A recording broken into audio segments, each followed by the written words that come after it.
नमस्कार दोस्तों, मेरा नाम है विशाल। आप सबका स्वागत है स्टॉक बॉक्स के stock market business and finance updates में। इस वीडियो में मैं डिस्कस करने वाला हूं दुनिया भर में होने वाली सारी इवेंट्स जो आपके पॉकेट पर असर डालती है। तो यहाँ पर हम दुनिया भर से सारे इंपॉर्टेंट न्यूज़ को लेकर आएंगे जो आपके इनकम, आपके खर्चे, आपके इन्वेस्टमेंट्स की वैल्यू और आपके इन्वेस्टमेंट अपॉर्चुनिटीज को भी अफेक्ट करती है। आपके जॉब प्रोस्पेक्ट्स हो या फ्यूचर बिजनेस प्रोस्पेक्ट्स हो, किस तरीके से अफेक्ट हो सकते हैं, ये सारी चीजें यहाँ पे हम एनालाइज करना सीखेंगे। तो आपको मेरे ओपिनियन को कॉपी नहीं करना है, आपको सीखना है कि आप किस तरीके से खुद एनालाइज करके एक अपना ओपिनियन बिल्ड कर सकते हैं सारे वर्ल्ड के इंपॉर्टेंट इवेंट्स पर।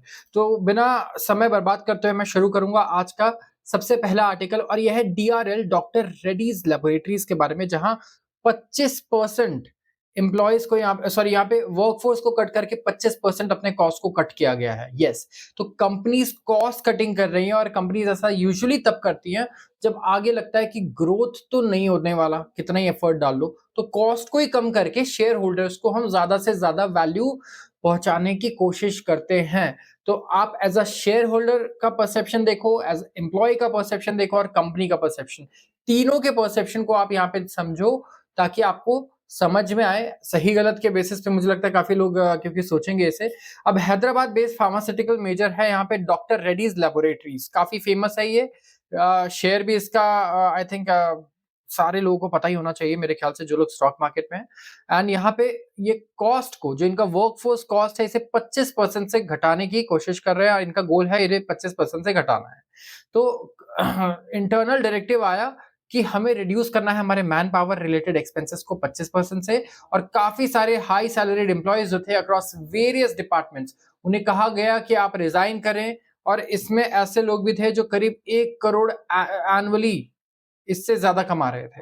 तो ये कहना है एक इंसान का जो काफी क्लोज है इस मैटर से। तो पर्सन जो है, इन्होंने ऐड किया कि लोग जो 50 से 55 साल के थे, उन्हें वॉलंटरी रिटायरमेंट ऑफर किया गया कंपनी के रिसर्च और डेवलपमेंट डिसीजन में। रिसर्च और डेवलपमेंट डिवीजन में बता देता हूं, बहुत इंपॉर्टेंट होता है। इंडिया में सबसे ज्यादा कौन सा सेक्टर, टॉप 3 सेक्टर्स आप बताओगे कौन से हैं जो रिसर्च एंड डेवलपमेंट पे पैसा खर्च करते हैं? ये मेरा आपसे सवाल है, क्योंकि मैं ये कवर कर चुका हूं कई बार पुराने आर्टिकल्स में भी। तो ईमेल भेजा गया था जिसपे कोई रिप्लाई आया नहीं। तो इनके पास करीब करीब 26,343 26,343 एम्प्लॉयज हैं ग्लोबली। एंड इनमें से 21,757 जो है ये परमानेंट एम्प्लॉयज हैं कंपनी के रोल्स पे एज ऑफ मार्च 31st 2024। तो उन्होंने हायर किए थे 6,281 एम्प्लॉयज इस फाइनेंशियल ईयर में, जहां पे मीडियन रेम्यूनरेशन जो है वो है 6 लाख रुपए। मतलब 50% लोग 6 लाख से कम कमाते हैं, और 50% लोग 6 लाख से ज्यादा कमाते हैं डॉक्टर रेड्डी लेबोरेटरीज में। मीडियन इनकम का मतलब ये होता है। इन्होंने करीब 5,030 करोड़ स्पेंड किया किस पर? एम्प्लॉय बेनिफिट्स पर, जहां पे 40 करोड़ इन्होंने ऑलमोस्ट एलोकेट किया ट्रेनिंग एंड डेवलपमेंट पे। तो इनका वर्कफोर्स जो है काफी डाइवर्स है। इनका काम मैन्युफैक्चरिंग का है, रिसर्च का है, सेल्स का है। तो काफी सारी चीजें मैनेज करती है डॉक्टर रेड्डीज लेबोरेटरी। अब सवाल क्या है, फार्मास्यूटिकल्स पर कोई टैरिफ अभी तक आया नहीं, कोई टैक्सेस आए नहीं, लेकिन फिर भी हमें इस तरीके की कॉस्ट कटिंग मेजर्स दिख रहे हैं। सबसे पहले तो यूएस ने क्लियरली स्टेट किया है कि फार्मास्यूटिकल्स पर वो अभी इमीडिएट बेसिस पे कोई टैरिफ नहीं लगा रहा है, क्योंकि वो डिपेंडेंट है कंप्लीटली इंडियन फार्मास्यूटिकल्स पर। बट वो आगे जरूर लगाएगा फार्मास्यूटिकल्स पर टैक्सेस। इसीलिए आप देखो कि फार्मास्यूटिकल सेक्टर लगातार नीचे भी गया है जब से टैरिफ्स अनाउंस हुए हैं। रिकवरी के बावजूद वापस से यहाँ नीचे हमें पुल बैक्स देखने को मिले हैं, और यहाँ पे टैरिफ में बड़ी अनसर्टेनिटी है कि फार्मा पर क्या टैरिफ आने वाला है। ट्रम्प चाहता है कि फार्मास्यूटिकल इंडस्ट्री जो है, जितनी यूएस की रिक्वायरमेंट है, एटलीस्ट उतना प्रोडक्शन यूएस में ही करे। तो वो आत्मनिर्भर बनना चाहते हैं when it comes to medicine and pharmaceutical medicine industry. तो ये एक इंपॉर्टेंट पार्ट है यहाँ पे, और हमें देखना होगा कि आगे किस तरीके से रूल्स आती हैं और किस तरीके से फार्मास्यूटिकल इंडस्ट्री रिएक्ट करती है। बात करूंगा अगले आर्टिकल की। रेलवेज का ऑपरेटिंग रेशियो 98.3% है। मतलब रेलवेज 98.3 रुपीज कमाती है जब वो 100 रुपए खर्च करती है। इसका मतलब है ऑपरेटिंग रेशियो। तो जो प्रोविजनल नेट रेवेन्यू है ये डिप होकर नीचे गिरकर 2342 करोड़ हो चुका है। तो यहाँ पे हम बात कर रहे हैं इंडियन रेलवेज की। काफी कंट्रोवर्शियल ऑर्गेनाइजेशन है इंडियन रेलवेज, अगर मैं कहूँ। की पैरामीटर जो है इनका असेस करने के लिए फाइनेंशियल परफॉर्मेंस को हम लोग यूज करते हैं ऑपरेटिंग रेशियो, रेलवे के ऑपरेटिंग परफॉर्मेंस को गेज करने के लिए। और यहाँ पे मार्जिनल इंप्रूवमेंट आया, 98.32% हो गया है ये from 98.43% in previous financial year. इसका मतलब कि सॉरी, मैंने आपको उल्टा बताया, सो आई एम वेरी सॉरी, मैंने उल्टा बोल दिया आई थिंक फ्लो में। 98.32 रुपीज रेलवे जब खर्च करता है तो वो 100 रुपए कमाता है। इससे पहले वो 98.43 रुपीज खर्च करता था, अब ये 98.32 रुपीज खर्च कर रहा है। तो कुछ पैसे का डिफरेंस आया है, but it's on a very big scale, तो कुछ पैसे का डिफरेंस भी काफी इंपॉर्टेंट होता है when you talking about railways. तो जो टोटल एक्सपेंडिचर है रेलवे का वो है 2.36 लाख करोड़, जो पहले था 2.52 लाख करोड़। एंड जो टोटल रिसीट्स है, जो रेवेन्यू आया है, वो है 2.65 लाख करोड़, जो पहले था 2.56 lakh crore a year ago. तो रेलवे ने रजिस्टर किया है गेन्स अक्रॉस सेगमेंट्स, मतलब पैसेंजर से पैसा आता है सबसे पहले, फिर गुड्स और सन्ड्री रेवेन्यू कैटेगरीज है इनकी। तो यहाँ पे 6.4% का ग्रोथ आया है पैसेंजर से। इसके अलावा जो गुड्स हैं वो भी वहां पे 1.7% का ग्रोथ आया है इनका। तो फ्रेट से इनकी इनकम बढ़ी है। तो ओवरऑल जैसे जैसे हमारे देश में अगर आप देखोगे इंडस्ट्रियलाइजेशन होगा, बढ़ेगा, कंजम्पशन बढ़ेगा, तो हमारे रेलवेज में हमेशा हमारी फ्रेट डिमांड काफी अच्छी बढ़ी रहेगी। तो यहाँ पे मार्जिनल इंप्रूवमेंट्स हैं, but still there can be a lot of improvement for railways as a sector. बात करूंगा मैं गोल्ड की। अच्छा, मैं मजाक उड़ा रहा था लास्ट वीडियो सेशन में, तो मैं माफी मांगना चाहूंगा जितने भी मेरे अपकमिंग मैं कहूंगा इक्विटी एनालिस्ट हैं, जो काफी मतलब मैं कहूंगा मेहनत करते हैं और फिर अपने घर वालों को और फ्रेंड्स एंड फैमिलीज को रिकमेंडेशंस देते हैं कि आप यहाँ पे पैसे इन्वेस्ट करो, ये शेयर खरीदो। तो मैंने कहा था कि गोल्ड ने सबको बीट कर दिया है काफी बड़े मार्जिन से, लेकिन अगर आप देखोगे तो अब गोल्ड में बिकवाली शुरू हुई है। यस, गोल्ड में इन्वेस्ट करने के बड़े अलग अलग तरीके होते हैं। अब देखो, कुछ लोग बड़े डेयर डेविल होते हैं, वो क्या करते हैं, कुछ किलो सोना खरीदते हैं, तकिए के नीचे रखते हैं, पंखे पे छुपाते हैं, अलमारी में बंद करके रखते हैं, और सॉफ्ट टॉयज के अंदर भी मैंने देखा है लोगों को गोल्ड छुपाते हुए। लेकिन ये सब करने की जरूरत नहीं है। आप सिंपल गोल्ड का एक ईटीएफ बाय कर सकते हो, राइट? 50 रुपए का भी बाय कर सकते हो आप उसमें गोल्ड, थोड़ा थोड़ा सेव करके एसआईपी भी कर सकते हो। एंड आप इसे बड़ी इजीली बेच भी सकते हो। आपके डीमैट अकाउंट में आपको दिखता भी रहेगा रोज कितना बढ़ रहा है, कितना घट रहा है, और यहाँ पे आप बेचोगे, आपके अकाउंट में तुरंत पैसे भी आ जाएंगे। तो गोल्ड के ईटीएफ्स के बारे में आप जरूर सोचना। अगर आप सिर्फ ज्वेलरी में इन्वेस्ट कर रहे हो तो वहां पे मेकिंग चार्जेस वगैरह काफी लग जाते हैं, तो वो इतना इन्वेस्टमेंट के लिए ज्वेलरी कभी भी ज्यादा बेटर नहीं है। बस तो गोल्ड ईटीएफ की अगर मैं बात करूं तो यहाँ पे पहला आउटफ्लो देखने को मिला हमें गोल्ड के ईटीएफ में। इन्वेस्टर्स प्रॉफिट्स को कैश इन कर रहे हैं, प्रॉफिट को बुक कर रहे हैं। Association of mutual funds of India है, एएमएफआई, इन्होंने देखा कि गोल्ड ईटीएफ जो है यहाँ पे आउटफ्लो आया है 77 करोड़ का मार्च में 70 करोड़ के गोल्ड ईटीएफ में बिकवाली आई, जब 1980 करोड़ का स्ट्रॉन्ग इनफ्लो आया था फरवरी में। तो इनफ्लो बहुत बड़ा था, आउटफ्लो बहुत ही छोटा है उसके सामने अगर मैं कहूं। तो एनालिस्ट ने पॉइंट आउट किया है कि प्रॉफिट टेकिंग और पोर्टफोलियो रीबैलेंसिंग ना की फैक्टर्स हैं। तो इसका मतलब ये नहीं कि गोल्ड यहां से नीचे जाने वाला है। ये बड़ा, मैं बोलूंगा, बड़े ही सिंपलिस्टिक थिंकिंग होगी अगर आप ऐसा सोचते हो।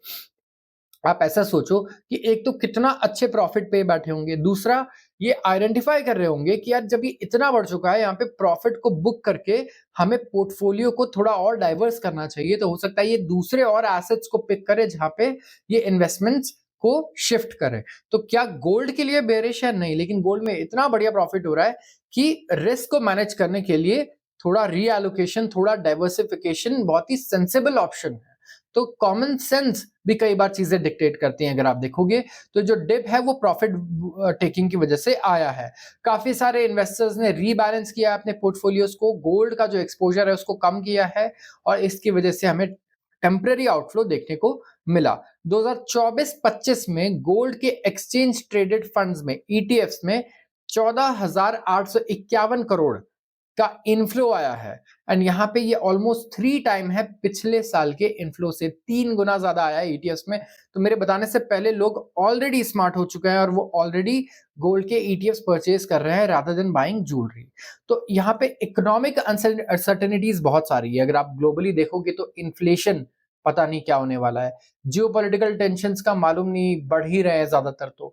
रुपया वीकनिंग वीकनिंग हुई, उसके बाद स्ट्रॉन्ग हुआ, मतलब बहुत वॉलेटाइल है करेंसी मैं कहूँगा, और गोल्ड प्राइसेस इसीलिए लगातार बढ़ते रहे, ठीक है?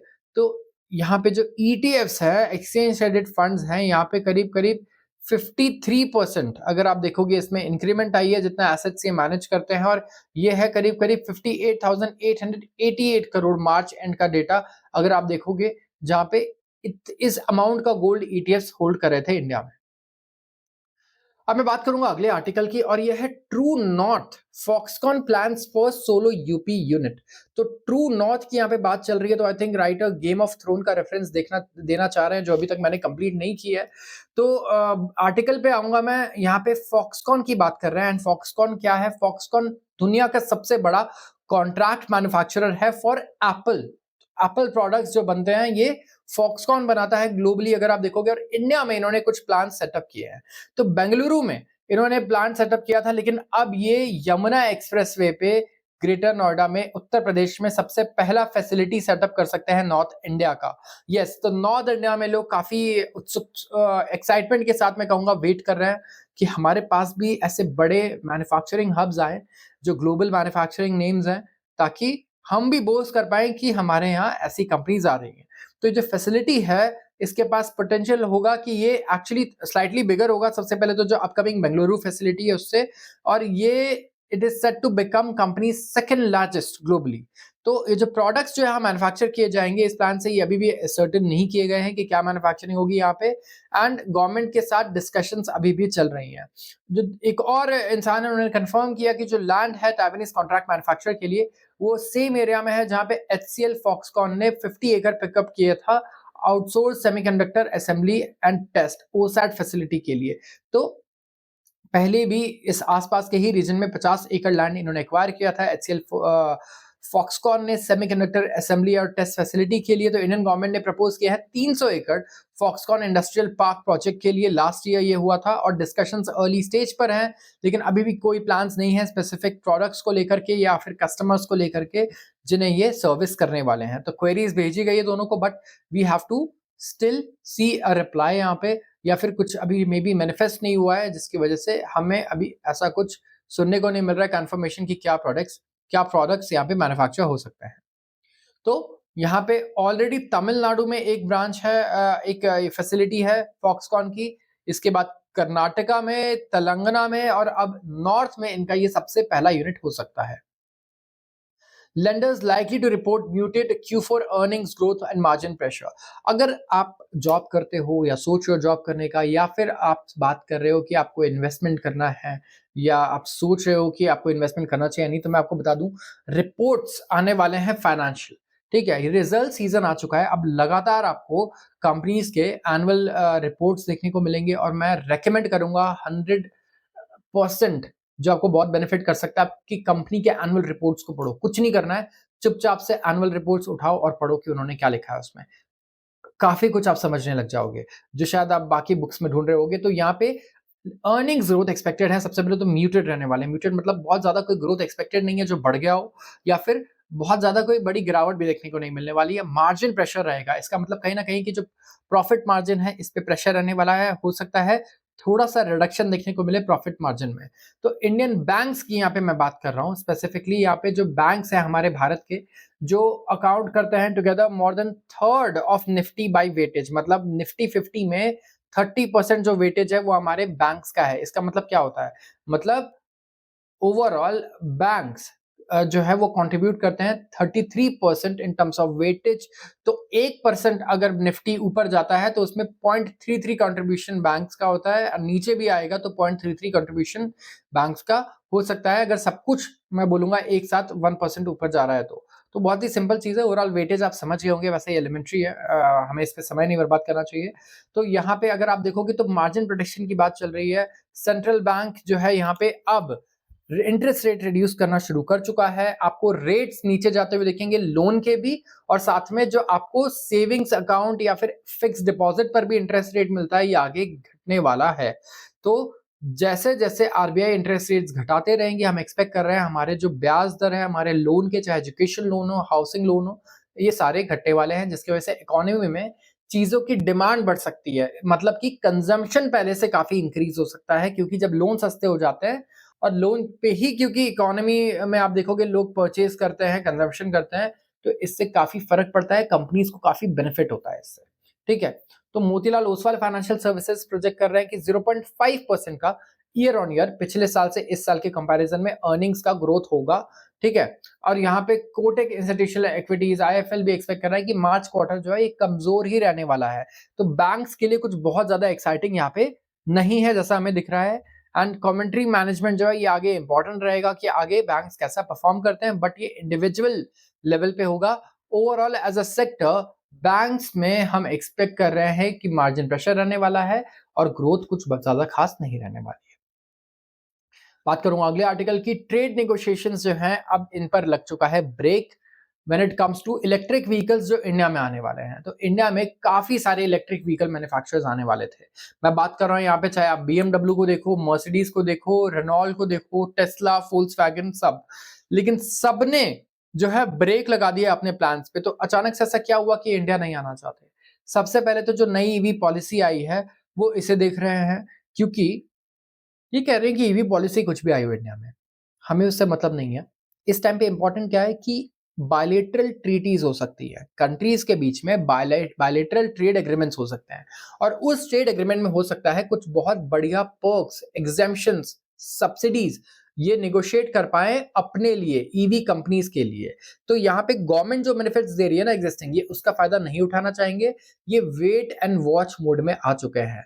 तो सबसे पहले रिलीफ मिलेगा हमारे डोमेस्टिक कार मैन्युफैक्चरर्स को, स्पेसिफिकली जो ईवी बना रहे हैं, क्योंकि अब थोड़ा और डिले होगा फॉरेन कंपनीज के इंडिया में आने पर।